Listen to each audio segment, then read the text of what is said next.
Disclaimer. My Metroid experience includes all the side-scrollers and some of Metroid Prime. There may be evidence that supports or opposes the arguments I lay out here, so if I get something completely wrong, feel free to let me know and try to appreciate my points based off of my own experience with Metroid. Enjoy the video! You may remember this being an issue about 2 years ago. Brianna Wu and Ellen McGrody published Metroid's Samus Aran is a Transgender Woman, Deal With It, in September of 2015, and were met with the reception you'd expect. A bunch of snowflakes trying to take another one of our sex objects from us? We'll have none of that, said the internet collective.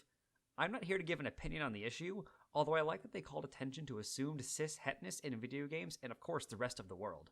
I'm not giving an opinion because I believe that it doesn't matter if Samus is a cis woman or a trans woman. I don't care what genitals she possesses, and her gender identity, self-assigned or not, doesn't matter to the argument I'm about to present. Phenomenology is a school of philosophy where we look at Samus and understand her with what we see, not what we think a woman should be. We're dipping into phenomenology to talk about why Samus doesn't need to be cis or trans, because she represents the plight of both at the same time.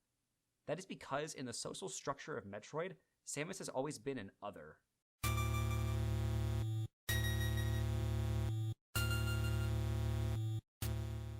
When I say that she is an other, I'm not talking about a lame horror anime. I'm talking about the concept of the other, which stems from Hegelian philosophy. Hegel might have been a little bit general in many of his theories, looking at you, master-slave dialectic, but I'll be damned if it isn't really fun to apply them to fiction. Along with many other philosophers, Hegel identified the other as the opposite of the self. I am me, and you are you. Easy. It gets bad when you realize that othering is what justified colonialism, slavery, and basically every war ever. If you make someone into an object, just a thing, you justify any bad thing that happens to them. Let's see how othering hurts Samus and justifies the poor treatment she has received for decades. Simone de Beauvoir brought the other into the gender debate, stating that men used the concept of the other as an excuse for treatment of women. The stereotypes of women being weaker, being too emotional, and only being good for nurturing arise from the othering of an entire gender. I'm sure you can tell what side of that debate I fall on, but like I said, opinion isn't really important here. What matters is that Samus Aran is in a never-ending state of otherness. Whether you interpret her as being cis or transgender, she is a woman who exists as the opposite of multiple selves. Those selves include the entire male gender, the Society of the Galactic Federation, and you and me as members of our society. I'll be examining a few key parts of Samus' existence, both in the narrative of Metroid and in relation to our own world, and showing how her othering has affected the way she is presented.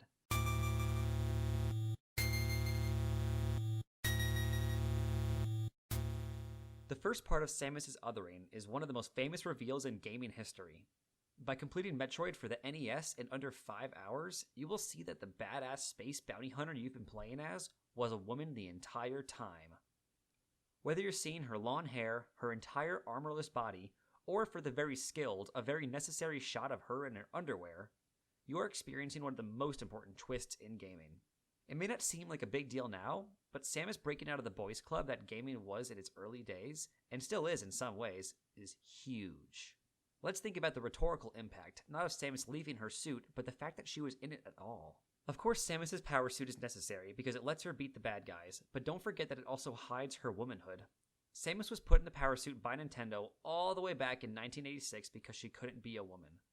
The primarily male audience for action video games was less likely to play a game about a girl. That's just a fact. Don't call me an SJW, call me a marketing executive. They knew they had to hide her in a genderless, perhaps even male-presenting form to get people to experience their game. It's great that she took off the helmet, less great that she took off her shirt, but we'll deal with that later, and made the gaming world take a hard look at itself in the end. But that doesn't change that Samus was and is an other because she was a woman. To be powerful, to be cool, to be wanted by the people who played her game, she was made into something she wasn't. Her identity wasn't good enough for the society that Metroid was made for. Obviously, she is a fictional character, and we don't have to actually feel bad for her, but think about the message that sends when you really think about it. Be male, or at least don't be female, and you will be cooler and wanted more. Bringing transgender issues into this element of Samus' othering is a bit more metaphorical than rhetorical, but it's worth showing how a queer experience can be understood even when it's not intended by the creator. Just like Samus had to hide her true self to be accepted, so does a queer person. I don't want to make it about me, but same. Any queer person in or out of the closet can understand the mental anguish that Samus would feel when she donned the power suit. Most of the argument for Samus being transgender will fall into this metaphorical category, but I'll bring them up when pertinent. Let's move on to Samus' othering within the actual narrative of the Metroid series.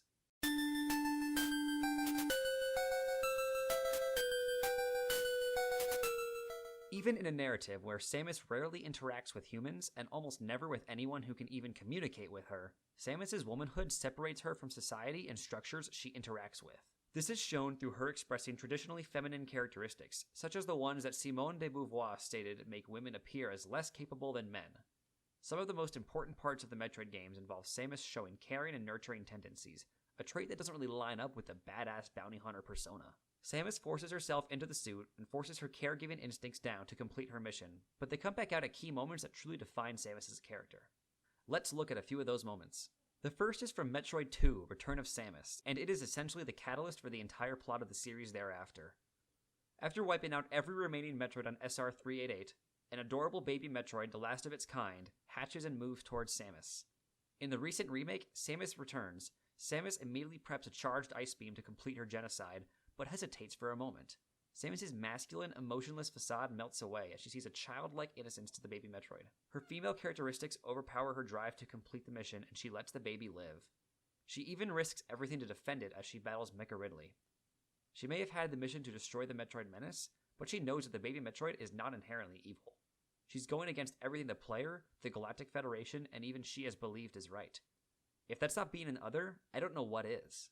Metroid Fusion is a whole other beast when it comes to Samus being ostracized and separated from her society. Before the player even controls her, Samus is injected with the baby Metroid's DNA to fight the X-Parasite.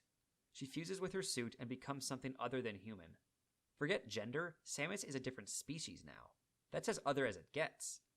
By the end of the game, she has directly fought against the Federation in order to preserve the galaxy, another departure from her usual silent compliance with her mission. We also see smaller hints of her emotional side as she recalls her bond with Adam Malkovich and through the canonization of Super Metroid's Save the Animals ending. She may gain her humanity back in the end by defeating the SAX, but there's little doubt that Samus is still going to be socially othered whenever Metroid 5 comes out.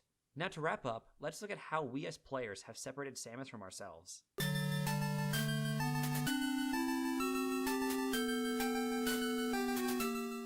Samus' streak of caregiving continues in Metroid Other M, but now I'm going to criticize you instead of the Galactic Federation. Yeah, you know who you are. If you got angry at the shift in tone and structure in Other M, now's the time to start paying attention. Samus' now infamous inner monologue angered fans, as they had come to expect a stoic and results-driven protagonist. Her emotional connection and concern for the baby Metroid made her seem ruined. It's okay to be upset that the character has changed, but just being upset that Samus is more emotional and feminine is where the problem lies. I won't go defending the game, because I've only heard bad things about it. Again, haven't played anything besides the side-scrollers. I do think that fans ought to take a look inside and think about whether these feminine characteristics are necessarily bad. I totally understand the departure from the traditional storytelling style of Metroid being a problem, but is it really that bad that Samus has a, once again, stereotypically womanly concern for the baby Metroid? Don't forget that saving the animals and destroying the X-Parasite is canon. Samus was always a caring woman at heart. She just isn't afraid to show it anymore. So let's leave the othering of Samus to the Galactic Federation, please. Okay, let's review our long trip down the Metroid mythos. We saw how both in relation to her society and ours, Samus has been forced to hide her true self. She is a woman. She can be gentle and caring. She may have even been hiding her gender identity in the metaphorical closet that is her power suit. In relation to practically every structure she has interacted with, Samus has been made into an other. So go easy on Samus. She's had to fight her whole life to get where she is. If she wants to dress up the way she wants, let her. If she wants to care deeply about the baby Metroid, let her. Whether she has a penis or a vagina, let her enjoy her womanhood regardless.